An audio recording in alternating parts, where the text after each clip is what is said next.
大家好，我叫何荣生，大家都叫我胖。今年43岁，我从事餐饮业。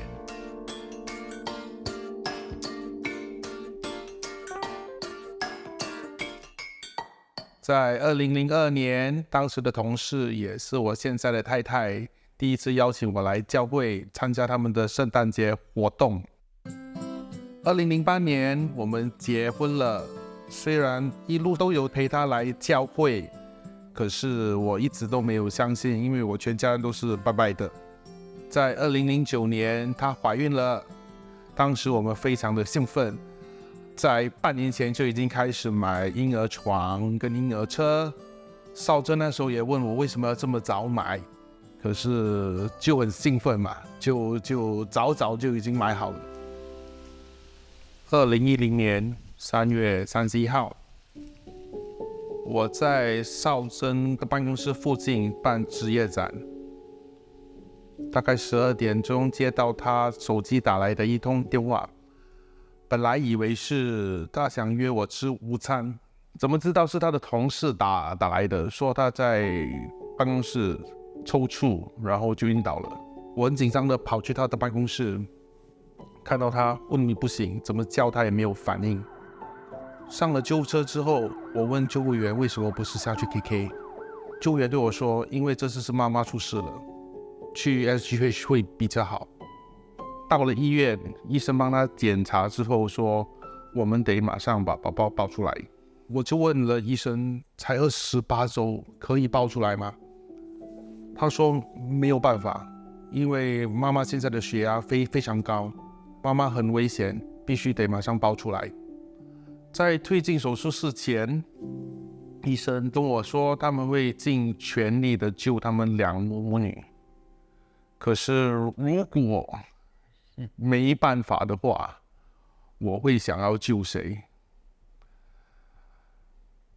这时我的心就很慌了，就很乱，也不知道应该怎么办，选谁都不是，所以我只可以求医生尽量的都救吧。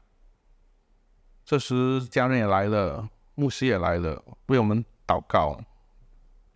但是我也默默的跟主说，如果他们两母女可以平安无事的话，我就真的相信你，我就真的接受你为我个人的救主。手术完成了，妈妈依然在昏迷当中，宝宝在 NICU。看着她那很小的身子，大概还没有我手臂长，她很瘦小，体重1005克，比一瓶大瓶的矿泉水还小。忽然间就听到她身上的仪器就在响，她停止呼吸了，她的脸都发紫了。医生之后就跟我们讲说，因为她的肺真的太小了，接下来的2-3天是关键。那时候我真的脑袋一片空，就一片空白了。到了当天晚上，妈妈终于醒了，她摸了一下肚子，跟我讲：“喂，宝宝呢？”我就跟她讲，宝宝抱了出来，连把所有的详情都跟她讲。可是很意外的，她看起来没有我想象中的紧张，她反而很平静。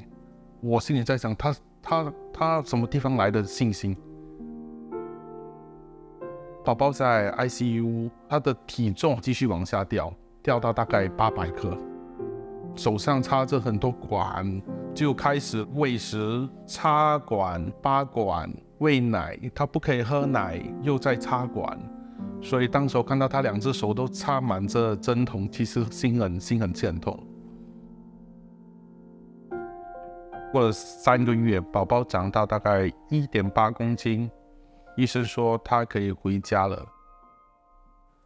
平常的新手妈妈都是要学习怎么泡奶、冲凉、换尿片。我跟少珍还有我妈妈一起来学怎么为宝宝做 CPR。这么小的 baby， 我不懂要从何下手帮他按，可是医生说我们得学了，因为他的呼吸还不是很好。随时他都会停止呼吸。当时把他抱回家的时候还战战兢兢的，整晚都不敢睡，要一直看着他有没有在呼吸。因为他住了整3个月的 ICU， 所以医药费我们当时非常的担心。当时我们两夫妻才20来岁嘛，所以 after subsidize， 我女儿的医药费去到30多千。可是很感恩的，我们的 Medisave 其实刚刚好够付，剩也剩不多，可是我们1分钱也没欠。回到家之后就开始了无数的上诊所、去医院，因为子轩的肺还是很弱，每个月要去医院复健，去学怎么样抬头，用他的手去握东西，这些其实对其他宝宝来说都会的，只是子轩每一样都要从头开始学起。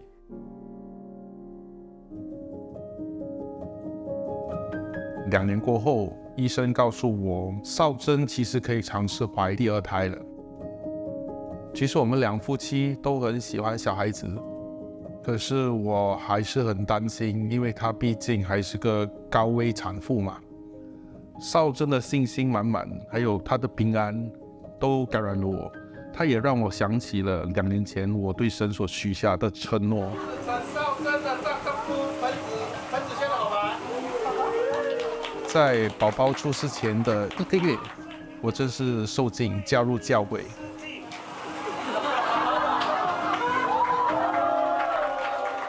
宝宝也在我受浸后的1个月内平安的出世，一出世就是个胖宝宝，我们叫他 Happy Baby。